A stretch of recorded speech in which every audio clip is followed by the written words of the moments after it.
You're exhausted, and not from work or life, but from caring too much about things that don't even care back. Here's the truth.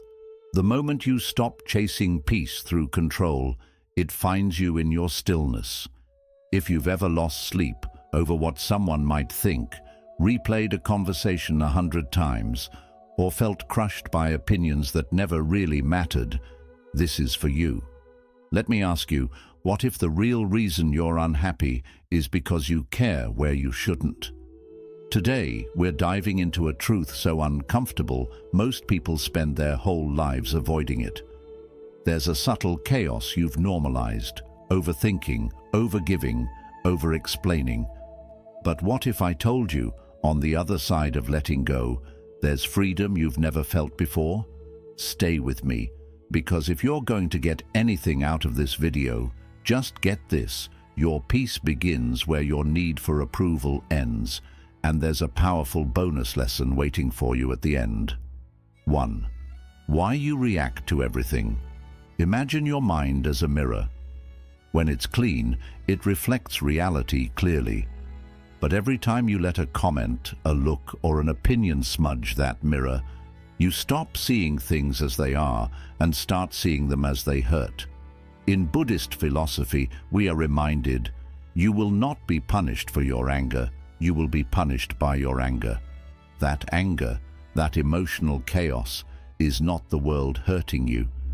It is your attachment to how you expected the world to behave, and the tighter your grip on that illusion, the deeper the pain runs.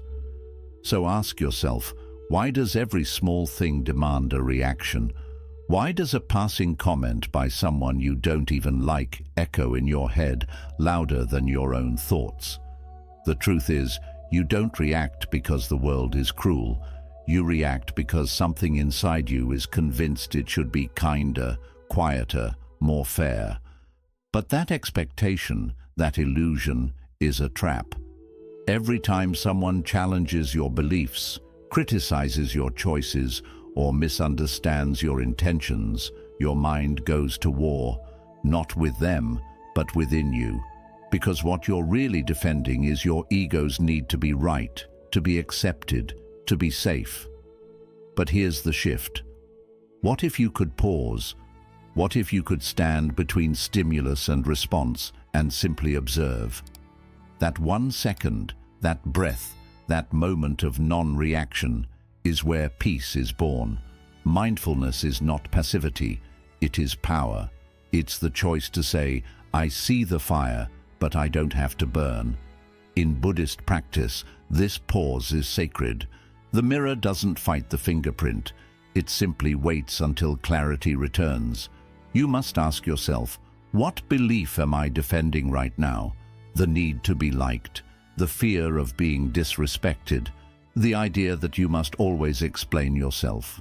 When you begin to trace the root of your reactions, you'll discover the storm isn't outside, it's within.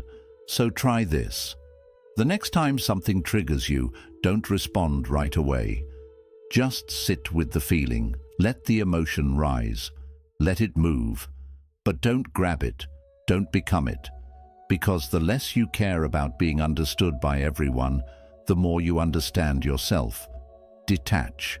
Not because you don't feel, but because you want to feel better. Stop bleeding for people who wouldn't hand you a bandage. Free your nervous system from carrying the weight of every careless comment. Remember this, not everything deserves your energy. Not every moment requires your presence. The less you react, the more you reflect. And the less you care about proving something to the world, the freer you are to build peace within yourself. At the end of the day, it's not about who said what. It's about whether your mirror stayed clean. You don't need to control the world. You just need to master the moment between trigger and reaction. That's where your freedom lives. 2. The invisible traps that control you. You think you're free, but look closer. Your mind might still be a puppet pulled by strings you don't even see. Strings of fear, approval, control. And they move you, subtly, constantly, until you no longer remember what peace feels like. Buddhism doesn't teach us to escape the world. It teaches us to escape our illusions about it. The Buddha once said, "It is not the chains on your feet that hold you, but the ones around your mind."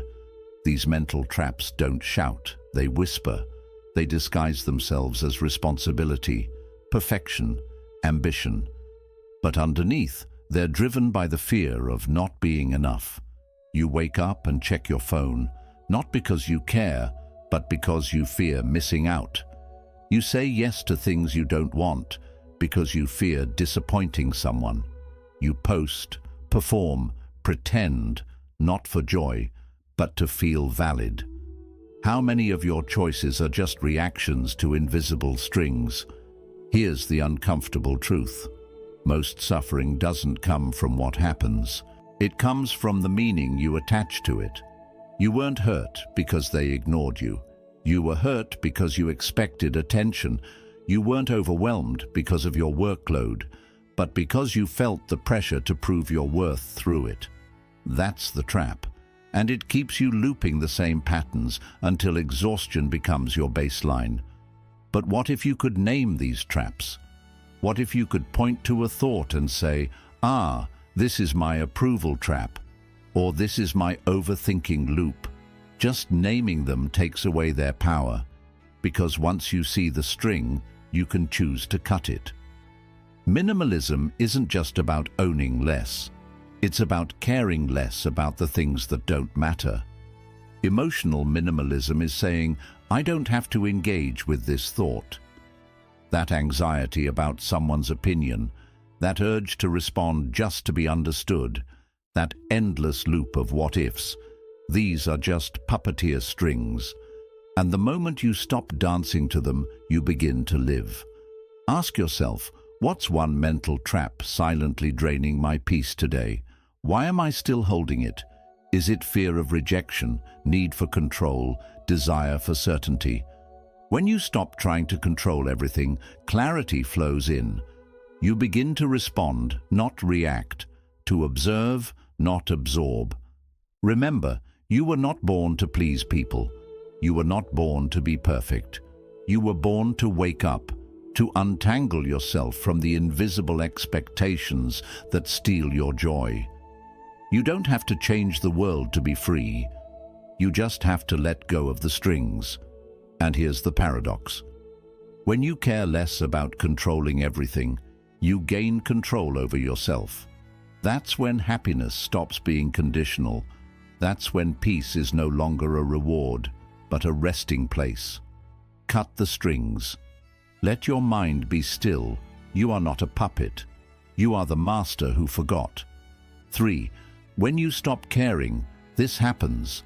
You hold on so tightly, gripping approval, expectations, outcomes, as if your happiness depends on controlling every part of life. But have you ever noticed how clenched fists can't receive anything? Not peace, not love, not freedom. Buddhist wisdom tells us letting go gives us freedom, and freedom is the only condition for happiness. It's a truth that feels like a paradox. How could not caring lead to more peace? But maybe peace isn't something you earn. Maybe it's something you uncover when you stop trying so hard to force everything into place. Think about it. Every time you try to fix someone, rescue every situation, or control how others see you, you exhaust yourself. Not because you're too weak, but because you're trying to carry what isn't yours. You weren't meant to hold the entire world on your shoulders. Some things are meant to pass through your life, not stay stuck in your nervous system. You want inner peace. Stop obsessing over things you can't control. Let go of the idea that everyone has to like you, that your plans must unfold perfectly, that people must understand your heart. Peace isn't found in fixing others. It's found in releasing the need to. Imagine this. Your mind is like a hand clenched into a fist. Now slowly open it. That's what letting go feels like. It's not giving up. It's making room for clarity, for breath, for space. When you stop caring about the noise, you begin to hear your soul again. And what it whispers is this: You were never meant to live in tension. Practice this every day. Start small. Don't check your phone the moment you wake up. Don't respond to that message that only invites drama. Don't explain yourself to someone committed to misunderstanding you. Just let go. Give your peace the priority. The world won't fall apart, but your chaos will begin to. Ask yourself now, what's one thing you're gripping too tightly? Is it an outcome? A person? A story about who you think you should be? And what would happen if just for today you released it? What if your worth wasn't tied to effort? What if your value didn't depend on hustle, approval, or performance? Buddhism teaches that suffering is not caused by what we lose. It's caused by our attachment to keeping it. So the more you cling, the more you suffer. But the moment you loosen your grip, even just a little, you begin to float. You begin to trust life, and that trust is what brings you back to yourself. The less you care about what drains you, the more energy you have for what lifts you. You weren't made to react to every trigger, attend to every voice, or fix every broken thing. Sometimes healing is not fixing, but freeing. The moment you let go, peace walks in. Stop gripping. Start living. Happiness isn't something you chase, it's something you allow. 4. The mindset shift that changes everything. You are not your thoughts. You are the awareness behind them. But most of us live like we are the storm, spinning, crashing, overwhelmed, when in truth we are the sky, always still, always present. Buddhism teaches us this powerful shift. Don't believe everything you think. Thoughts are just visitors. But what happens when you forget that? You become a prisoner in your own mind. You react. You overthink. You spiral into fear, shame, and anxiety, believing every thought is a fact. And just like that, peace slips away. But imagine this: a dark cloud forms. It looks heavy, threatening, and yet the sky doesn't resist it. It simply allows the cloud to come and go. That's the mindset that changes everything. You don't stop the storm. You stop identifying with it. You stop saying, "I am anxious."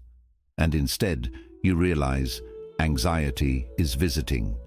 You stop thinking, "I am not enough." And instead, you observe, that's a thought. It's not the truth. This shift is the foundation of mindfulness. Meditation isn't about fighting thoughts. It's about seeing them clearly and letting them pass without letting them build a home in you. Every time your mind spins stories, "They don't respect me," "I'll never succeed," "What if I fail?" You have one job. Don't pick them up. Just notice, name, and release. Say to yourself, this is just the mind doing its thing. Overthinking loses its power when you stop feeding it your attention. Most of what you fear never happens. Most of what you rehearse in your head is just noise. So why are you still carrying every thought like it's a burden you must solve? What if your thoughts had no power unless you chose to believe them? Would you still carry them? Here's the truth. Thoughts will come. Emotions will rise. But they don't define you. You are the observer, the silent witness. The more you return to that role, the less chaos you absorb. That's where peace begins. Not when life is silent, but when you are. Next time you feel overwhelmed, pause and breathe. Watch your thoughts like clouds drifting across the sky. You don't have to chase them. You don't have to judge them. Just let them pass. With practice, you'll realize the sky never fights the storm. It simply allows it to pass through. You want clarity? Create space. You want peace? Stop trying to fix every thought and just let it float. That's the power of detachment. Not caring less in a cold way, but caring wisely. Caring only about what truly matters. And slowly, this shift becomes your strength. You stop drowning in the waves because you remember. You were never the ocean. You were always the sky. You don't have to silence the storm. You only have to remember. You are not the storm. You are the sky that watches it pass. 5. Do less, but better. You are not tired because you've done too much. You are tired because too much of what you're doing doesn't matter. Your energy is being scattered across endless to-do lists, conversations that drain you, tasks that don't feed your soul. Buddhism doesn't glorify the grind. It reveres presence. Better than 1,000 hollow words, the Buddha said, is one word that brings peace. The same is true of our lives. A single focused action done with intention is more powerful than 1,000 scattered efforts. Think of your mind like a bow. Every thought, every task, every responsibility pulls the string tighter. But if you're firing arrows in every direction, none will hit the target. Clarity comes not from doing more, but from doing less, better. When you stop multitasking your life, you begin to live it. Because distraction isn't just the enemy of productivity, it's the thief of meaning. You can't pour your full presence into a moment while worrying about 5 others. And if your attention is divided, your peace will be too. So here's your call to clarity. What are your essential 3? What are the 3 things that actually matter today, emotionally, spiritually, practically? Not 10, not 20, just 3. Drop the rest. Because not everything deserves your energy. Not every task deserves your attention. Some things are just noise pretending to be important. And every time you say yes to them, you say no to your peace. You may think success is about how much you can do, but true mastery is doing less with more awareness. It's not about conquering the day, it's about showing up fully to what matters in it. Imagine waking up tomorrow with this one shift. Only focus on what feeds your peace, your growth, or your soul. Everything else, let it go. That email that can wait, let it. That meeting you don't need to attend, skip it. That person whose drama drains your spirit, step away. The power of doing less isn't laziness, it's discipline. The discipline to choose what deserves your life force. And when you do that, something miraculous happens. The fog begins to clear, your mind slows down, your purpose sharpens. You stop moving in circles and begin walking a path. Ask yourself now, what task today can I eliminate or simplify to reclaim my energy? What if success wasn't about being busy, but about being aligned? What if the real progress wasn't in finishing more, but in feeling whole while doing less? You weren't made to chase everything. You were made to live with clarity, like a single arrow aimed with presence, precise, powerful, and peaceful. Do less, but better. Because a focused life isn't a smaller life, it's a deeper one. 6. Let go of the inner drama. There's a storm in your mind, and most days you think the only way out is to fight it. You analyze, replay, rehearse, try to fix everything and everyone. But what if the real solution isn't in doing more, but stepping back? Peace comes from within, the Buddha taught. Do not seek it without. Yet here we are, wrestling the wave instead of watching it crash. The drama we experience isn't always from life itself. It's from the story we wrap around it. Most of our pain doesn't come from what is, but from what we think about what is. Imagine this. Someone sends a short reply. You instantly think, they must be mad at me. Your heart races, your mood shifts. But was there actually a problem, or did you just create a movie in your mind and cast yourself as the villain, the victim, or the fixer? Our thoughts are skilled storytellers, and without awareness, we buy into every plot twist they sell us. But there's another way, one that Buddhism offers with radical clarity. Become the silent witness. Let the thoughts come and go, like waves on the shore, but don't chase them. Don't fight them, just watch. You don't have to respond to every thought. You don't have to solve every feeling. Practice this instead: stillness. In the middle of inner chaos, try asking, is this real, or is this just a story I'm feeding? That question alone creates space between you and the drama. And in that space, peace begins. You stop fueling the fire with attention, you stop adding heat to the storm. And when you stop feeding your thoughts, they lose their power. The next time something upsets you, don't react, don't spiral, just pause. Watch what your mind tries to do. You'll notice it rushes to blame, to predict, to panic. Let it, and just watch. You are not the storm, you are the space in which the storm happens. The more you practice this inner distance, the more you realize the drama was never about the world. It was about your attachment to how the world should be. Peace isn't a reward for fixing life. It's the result of no longer needing life to be perfect. It's what happens when you stop grabbing every thought and start observing. When you stop turning discomfort into identity. When you stop rehearsing imaginary arguments in your head that never happen in real life. What if you made it your practice today to let go of one mental movie, just one? The one playing loudest, the one creating the most noise. Let it run, but don't participate. Don't narrate it. Just let it fade.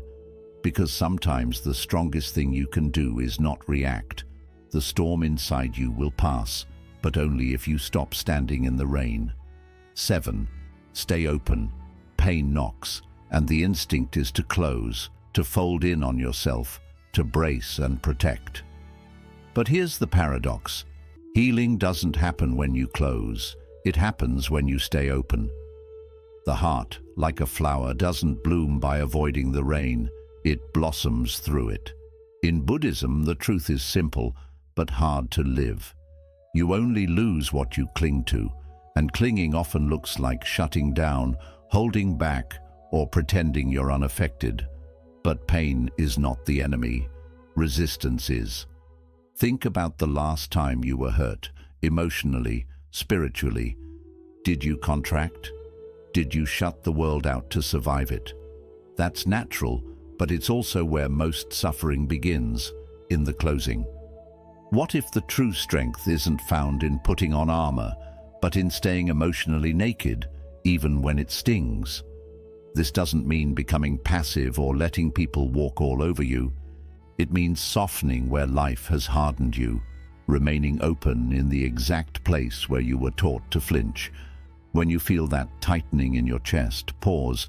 Don't run, don't numb it, just notice. Where am I closing right now? Is it fear, anger, avoidance? What am I protecting? Then breathe. Breathe into that space. Let it unfold. It's not weakness to feel, it's wisdom. It's not foolish to trust again, it's freeing. Staying open is not about allowing pain in, it's about not letting it trap you. We think shutting down keeps us safe, but it doesn't. It only cages us in stories, in assumptions, in repetitive patterns. True safety is found in presence, and presence requires openness. When you keep your heart open, you're not inviting more pain. You're allowing space for it to pass through without getting stuck. You stop internalizing every wound. You stop turning discomfort into identity. You start flowing instead of freezing. This practice is subtle, but life-changing. When you feel offended, soften. When someone doesn't meet your expectations, stay open. When life disappoints, breathe. That's where your power is, not in controlling what happens, but in choosing not to shut down because of it. That's real emotional resilience. Let yourself feel what you feel, without becoming it, without collapsing under it. Because every time you stay open, even a little, you train your nervous system to handle life without fear. You tell your inner world, I am safe enough to stay soft. That's not weakness, that's invincibility.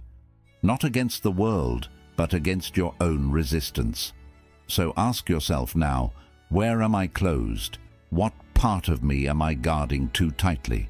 And what would happen if, just for a moment, I let it open? The heart that stays open cannot be broken. It only expands. 8. Cut the rope of expectations. You wake up expecting kindness, a message, a gesture, a recognition, but it doesn't come. And just like that, the mood shifts. Not because life is cruel, but because you are holding a silent rope, an expectation. Expectations are like invisible threads we wrap around people, events, and even ourselves. We think they connect us, but more often they strangle our peace. Buddhism teaches attachment is the origin, the root of suffering, and expectations are nothing more than refined attachments to how the world should behave to keep you happy. You see, the pain isn't in the thing itself, it's in the story. The one where your friend should have remembered, the one where your partner should have reacted differently, the one where life was supposed to reward you by now. But life isn't scripted, it flows. And the more we try to control the script, the more we suffer every scene that doesn't go our way. Think about it. Who are you silently expecting something from right now? A word, a change, an apology. What emotion is living in you because they haven't given it? We tie our peace to outcomes, but peace doesn't live there. It's not found in someone meeting your expectations. It's in your ability to release them. Imagine this. You're standing on a cliff with a rope in your hand.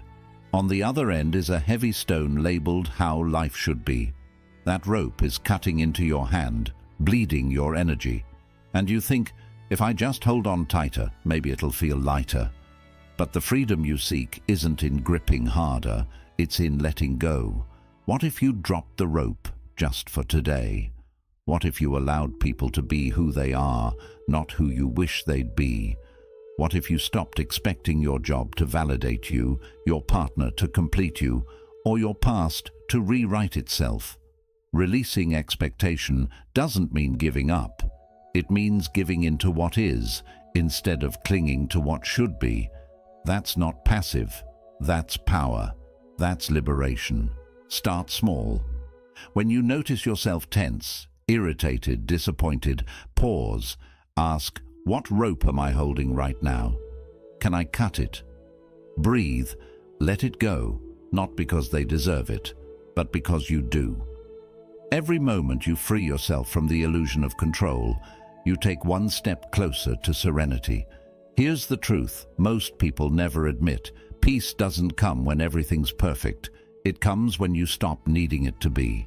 Say it with me. This moment is enough. I am enough. They are enough as they are. The rope you cut today may be the one that's been choking your peace for years. 9. Practice non-attachment, not indifference. You can love deeply and still let go. You can care without clinging. Non-attachment is often misunderstood as apathy, but it's not about being cold, it's about being clear. It's the difference between holding someone's hand and squeezing so tight that neither of you can breathe. Imagine holding water in your palm. If you cup it gently, it stays, but if you grasp, it slips through your fingers. That's the art of non-attachment.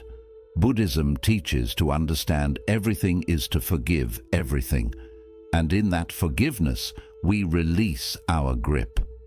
Not because we don't value it, but because we finally understand it was never ours to hold. Think about this. What if the pain in your chest isn't from love, but from attachment disguised as love?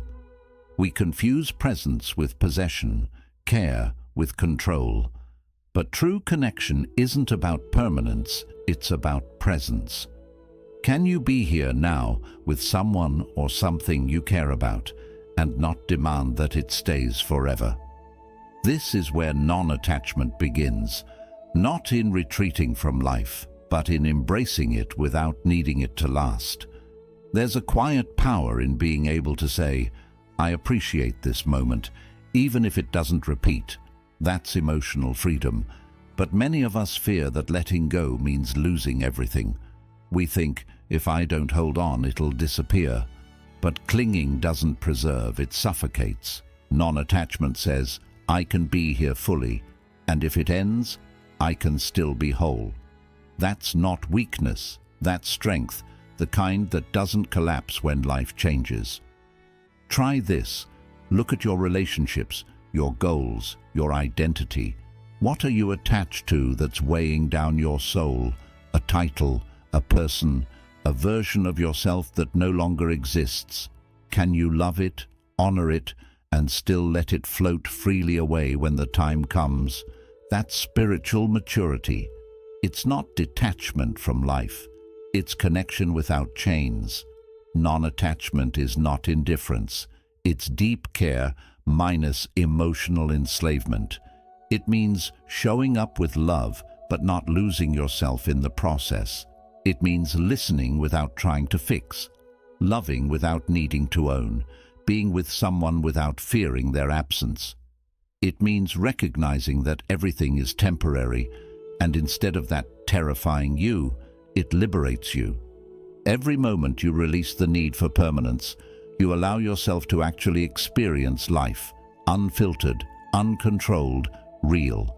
When you stop holding on so tightly, your heart has space to breathe, and in that space, happiness grows. Not because you have everything, but because you've stopped needing to. So ask yourself today, what are you clinging to in fear rather than holding in love? What if letting go was the most loving thing you could do? Non-attachment isn't letting go of love. It's letting go of the fear that you'll lose it. 10th, stop performing for the world. You've been handed a script, a role to play, and every day you perform it, hoping for applause. But what if, just for a moment, you stopped pretending? What if you didn't need to act anymore to meet others' expectations? The truth is, social roles are illusions, and the more we perform for the world, the more we lose sight of who we truly are. You are not the actor. You are the one who writes the script, and today you have the power to rewrite it. Imagine walking through your day without the weight of trying to be who others want you to be. No more shoulds. I should be more successful. I should be a better friend. I should be perfect. The constant pressure to meet external expectations leaves you exhausted and fragmented.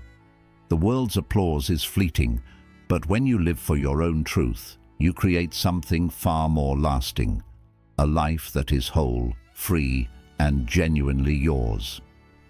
Think about your daily interactions. How many of them are driven by a desire to impress? Who are you trying to win approval from today?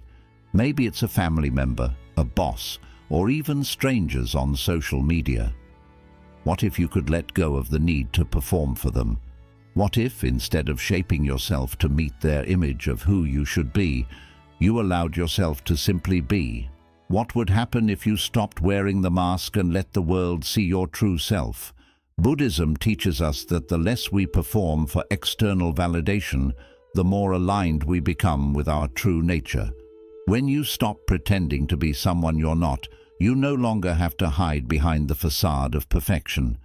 You can show up fully, exactly as you are, without fear of judgment. This is where freedom begins. When you stop performing for the world, you make room for the most important performance of all, the one where you're simply being yourself. This is not about abandoning responsibility or letting go of personal growth.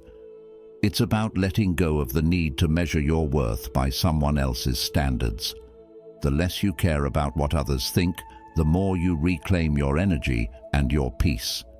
You begin to live with intention rather than reaction, choosing what serves your soul, not what serves the world's expectations. Ask yourself, who are you trying to impress today? What if you didn't need to? What if, instead of focusing on how you're perceived, you focused on how you perceive yourself? The answer will set you free.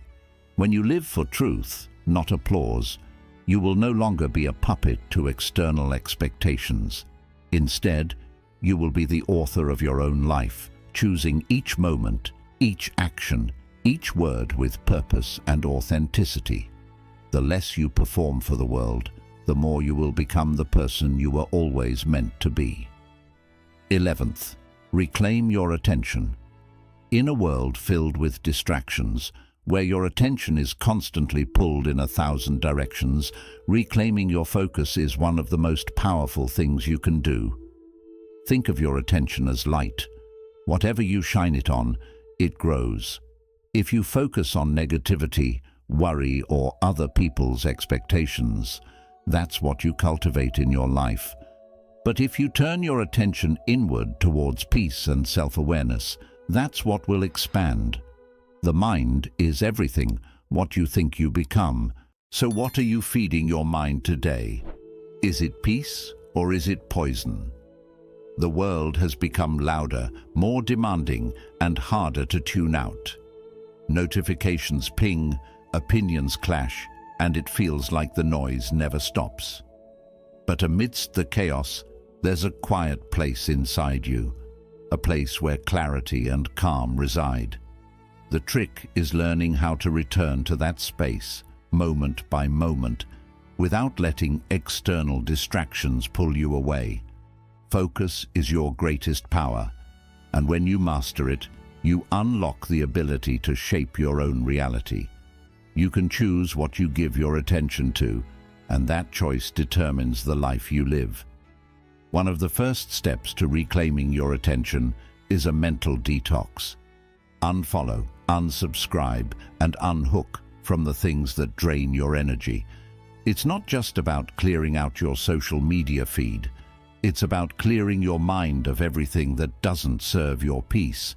The constant barrage of information, opinions, and expectations can overwhelm you, making it hard to hear your own thoughts. By removing what doesn't align with your values, you give yourself the space to hear your inner voice clearly. When you stop filling your mind with external noise, you make room for the thoughts and ideas that truly matter to you. But reclaiming your attention isn't a one-time fix. It's a practice. Just like a muscle that gets stronger with repetition, your awareness can grow stronger the more you train it. Every moment is a chance to return to now, to redirect your focus from distractions back to your present experience. It's not about striving for perfection. It's about noticing when your mind has wandered and gently guiding it back. The more you practice this, the easier it becomes, and over time, you'll find that your thoughts no longer control you. You control them. Ask yourself, what are you feeding your mind today? Is it something that nurtures your peace, your growth, your happiness, or is it something that drains you, that feeds fear, anger, or anxiety? In a world that's constantly trying to pull you in 100 different directions, the ability to direct your attention towards what truly matters is one of the most powerful skills you can develop. When you reclaim your attention, you reclaim your power. You become the master of your own mind, and in doing so, you unlock the freedom to live your life with purpose, peace, and presence. The less you let the world control your focus, the more you get to decide what your life becomes. Bonus lesson. Turn resistance into acceptance. Life is full of waves, constantly shifting, unpredictable, and sometimes overwhelming. We often find ourselves trying to fight against the current, struggling to control things that are beyond our grasp. But what if I told you that this resistance only drags you deeper into frustration and stress? What if, instead of fighting the current, you simply let it carry you? In Buddhism, this is called acceptance. When you stop resisting the flow of life, you stop drowning in your own struggles. Instead, you float, and the river gently carries you home. Whatever has the nature to arise has the nature to cease. The challenges you're facing today, they will pass, but only if you stop fighting them. We live in a world that constantly tells us to control, to fix, and to overcome. But what if life isn't a problem to be solved? What if it's a wave to be surfed? Every time you push against life's natural flow, you create friction, and that friction breeds suffering. When you accept things as they are, not as you think they should be, you tap into a deeper peace. This doesn't mean giving up or becoming passive. It means starting from a place of inner calm, not panic. It's the difference between fighting against a storm and simply allowing it to pass. When you accept the present moment, as messy or chaotic as it may be, you stop carrying unnecessary weight. Think about the things you're fighting in your life right now. Maybe it's a relationship that isn't going as you'd hoped, a career path that feels uncertain, or a personal goal that seems impossible. Every no you throw at the present moment, every "this shouldn't be happening," is just a weight you add to your shoulders. But what if, just for a moment, you let go of the resistance? What would happen if you allowed yourself to accept what is without judgment, without trying to change it? This shift in perspective is profound. Acceptance doesn't mean you have to stop working towards your goals or improving your life. It simply means that you stop fighting against what's happening right now. When you let go of the inner no, you create space for something new.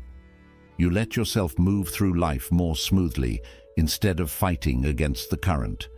The key is to find calmness in the present moment, no matter how difficult it feels. When you do this, you release yourself from extra stress and allow yourself to go with the flow of life. So, take a moment today to notice what you're pushing against. Where are you holding on too tightly to a situation, an emotion, or something you wish was different? Now, ask yourself, how would it feel to accept it just for a little while? What if by accepting it, you could feel a bit more peaceful? The more you practice shifting resistance into acceptance, the more you'll feel the freedom that comes from living in harmony with life's natural rhythm. Quick summary of the ideas. Why you react to everything. Your reactions don't really come from others, but from the inner attachments you haven't dealt with. The more aware you are of your emotional triggers, the less power they have over you. Watch your reactions instead of becoming them, and freedom will come. The unseen traps that control you. Most people are ruled by hidden thought patterns, like needing approval or fearing what others think. Seeing these patterns is the first step to breaking free from them. When you name your trap, you break its hold. What happens when you stop caring? Letting go of what you can't control brings a deep sense of peace within. You don't have to fix everything around you. The act of letting go is stronger than holding on. A mindset shift that changes everything. You are not your thoughts. You're the awareness behind them. Stepping back from the constant mental noise can completely shift how you experience life. This one change can free your mind from confusion. Do less, but do it well. Simplicity brings power. Stop spreading your energy on things that don't really matter. Focus on fewer things, but with more clarity, presence, and depth, and your life will feel more meaningful. Let go of the drama inside. A lot of your suffering comes from overthinking and making up stories in your mind. When you stop feeding the inner drama, peace comes naturally. Watch your mind, but don't become its storms. Stay open. Even when you're in pain, staying emotionally open keeps you strong. Closing yourself off builds walls and leaves wounds. Openness leads to healing, growth, and true courage. Let go of the rope of expectations. Expectations are the root of suffering. Life feels lighter when you stop insisting it must go your way. Accept what is instead of what could be or should be. Practice non-attachment, not coldness. Non-attachment helps you love fully without losing yourself. You care, but you don't hold on tightly. This balance brings peace and emotional strength. Stop acting for the world. You are not just an image or a role. Living to please others takes away your true self. Be who you really are, not what the world expects you to be. Take back your attention. Your attention is your most sacred power. Protect it from noise, distractions, and negativity. Where your attention goes, your life follows. Turn resistance into acceptance. Fighting against life creates pain. Acceptance doesn't mean giving up. It means responding with clarity, not confusion. Real strength begins with surrender. Many of us are unknowingly stuck in mental cages, reacting, overthinking, trying to please others, and wearing ourselves out chasing things that don't truly nourish our soul. But there's a softer path, one that doesn't shout, but gently whispers peace. That path begins the moment you stop trying to control everything and start mastering the one thing you can, yourself. When you stop caring about things that don't really matter, you begin to live. Not just survive, truly live. You begin to show up differently, listen more deeply, breathe more freely, and surprisingly, the world starts to loosen its grip on you. The anxiety fades. The urge to prove yourself fades. You no longer move to someone else's rhythm. You begin to hear your own. Zen philosophy teaches us, when you let go of who you are, you become who you're meant to be. Taking control of your life doesn't mean forcing it, but flowing with it. You don't need to fix the whole world. You need to adjust the lens you're seeing it through. That's how real change starts, not with pressure, but with awareness. Take a breath, look inside, then reclaim your power, not by holding on tighter, but by letting go of the need. You don't have to carry everything, only what truly matters. Leave the rest. That's the quiet power of mastering yourself. Deep inside, you already have the answer. You know who you are and what you truly want. The noise will fade, but the truth will stay. If this video touched you, don't forget to like it and share it with someone who might need it. Let us know your thoughts in the comments. Which message spoke to you the most today? Subscribe to Buddha's Eternal Wisdom for more powerful and peaceful teachings from Buddhism.